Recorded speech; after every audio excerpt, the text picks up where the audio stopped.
இங்கு எதிர்க்கட்சியை சார்ந்த, குறிப்பாக எதிர்க்கட்சி தலைவர் அவர்கள் உள்ளிட்ட எதிர்க்கட்சி தலைவர்களை சார்ந்த சட்டமன்ற உறுப்பினர்கள் ஒரு பிரச்சனையை கிளப்பி அதற்கு பிறகு விவாதங்கள் நடைபெற்று அவை முன்னவர்கள் அதற்கு விளக்கம் தந்து நீங்களும் ஒரு முடிவெடுத்து அதில் திருப்தி அடையாத சூழ்நிலையை அவர்கள் வெளிநடப்பு செய்திருக்கிறார்கள். அதே நேரத்தில் நான் சொல்ல விரும்புவது, கையிலே ஒரு பதாகையை பிடித்து கொண்டு வந்து அதில் வாசகம் என்ன எழுதப்பட்டிருக்குன்னு சொன்னால், தியாகி யார், அந்த தியாகி யார், அந்த தியாகி யார் என்று எழுதப்பட்டிருக்கிறது. பேட்ஜும் போட்டிருக்கார்கள்.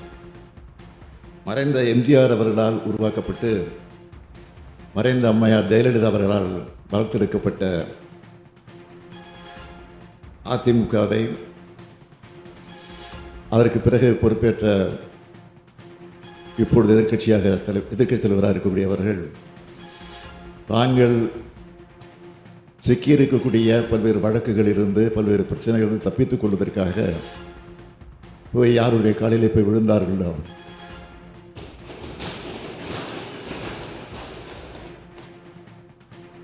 ஆக இன்றைக்கு அப்படி விழுந்த நேரத்தில் நொந்து போய் நூல்ஸாக மாறி இருக்கக்கூடிய அதிமுக தொடர்கள் தான் இன்றைக்கு தியாகிகளாக இருக்கிறார்கள். முதலமைச்சர் பதவி வாங்குவதற்காக யாருடைய காலில் விழுந்து அந்த அம்மையார் ஏமாற்றிட்டு போனார், அவர்தான் இன்றைக்கு தியாகியாக இருக்கிறார். ஆக தியாகிகள் என்று எழுதி வந்ததற்காக இந்த விளக்கத்தை நான் தந்திருக்கிறேன் தவிர வேறு அல்ல என்பதையும் அவைக்கு தெரிவித்துக் கொள்கிறேன்.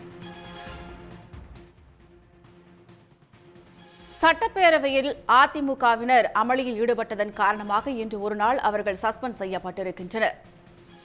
உடனுக்குடன் செய்திகளை தெரிந்து கொள்ள சன் நியூஸ் பெல் ஐகானை கிளிக் பண்ணுங்க.